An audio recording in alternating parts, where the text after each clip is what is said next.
you're well. So I said I was going to come on here to share in detail how I plan my daughter's cinema party. So if it's something that you think you'd like to plan for your child, keep watching. So it starts with the basics, the theme of the party, which dictates things like the type of cake, the colors, and the general vibe of the party. Then there's the venue that you need to consider. Then there's the outfit for your child and the invitations that you're going to hand out. So you need to think of how many children you want to entertain, as well as the party packs that you're going to give to them all. And then there's the food. What kind of food are you going to provide? So these are the first things that you need to think about, and you jot these all down as your template. Then you build up on these. So the theme of my child's party was Stitch. She absolutely loves Stitch. So we ordered her a Stitch cake, she wore a Stitch top, and she absolutely loved it. So for food, the cinema do a crew box, but it just contains sweets, popcorns, and a drink. So you might want to bring your own food.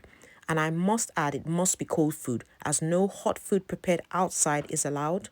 So I ended up ordering pizza on the morning from the cinema, along with the sandwiches and snacks that I pre-ordered from the store outside.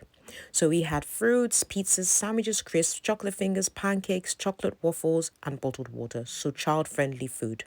And the plates that we used were absolutely awesome. They added that extra vibe.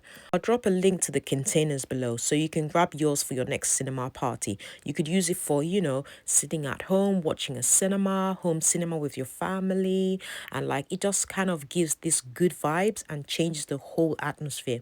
So it's just a different vibe. So that's a good one.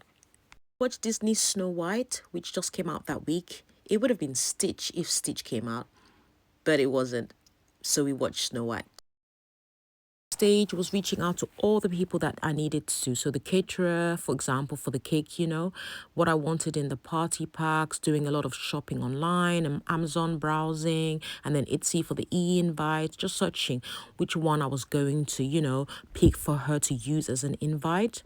So when you reach out to all these vendors to get prices, you're shopping around and you're checking, I checked 2 different cinemas. One was literally so close to the house and the other was further afield, but they were very similar prices, so I decided to go with convenience. So I went with the one close to me, which was a gorgeous choice, as we got access to the VIP area, and the staff were absolutely great. It was a private hire, so we had the whole hall to ourselves, and the kids were so crazy about that. They were blown away. They were absolutely excited. Could literally sit anywhere. So that was really nice. But they also have packages if you want to pay for your per child, if you don't want to hire out the whole venue. However, you have to be aware that they will be sitting with other people at the venue when it's time for the movie. I believe your party will sit together, but then there'll be other people in the venue. So you need a lot more adults supporting the children. I think it's 1 adult to 8 children. Make sure that the children are safe because there will be toilet breaks and stuff like that. So you need extra hands around. So just something you need to be aware of if you don't go down the private hire. And then once you've gotten all the prices for everything, you've written everything down, you know exactly how much it's going to cost. Then you send out your invites. Send out the invites around 4 weeks to the party. 6 weeks if you're super organized. 2 weeks would be the minimum, absolute minimum. So you would definitely want to put an RSVP date on your invites, as sometimes people still go over the RSVP date, but not by much. Maybe a week or so, but it's a good idea to put the date there. I would definitely say that you should push your RSVP date way ahead of the actual deadline, to make up for the fact that people might, respond late.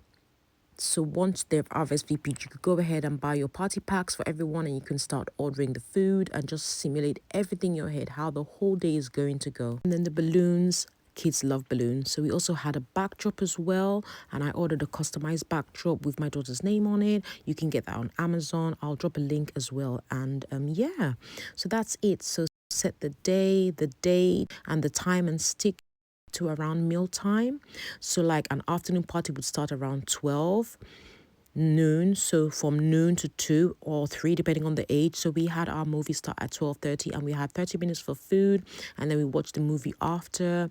And I told parents to bring their kids 15 minutes earlier from the time the movie was ending, and then they came to pick up the kids at the reception afterwards. So it was a really lovely day. My daughter was absolutely happy. The children were happy, and I was exhausted. I will not lie. I need to add that final bit that you will be exhausted. At the end of the party, you will be tired, but your children will be happy and you will feel quite fulfilled that you pulled that off. So, yeah, be prepared and have an amazing celebration when you do decide to have the party for your daughter, and she will definitely appreciate it. If you have any questions whatsoever, if you want any specific information or any specific advice, just message me in the comments below and I'll definitely respond to you.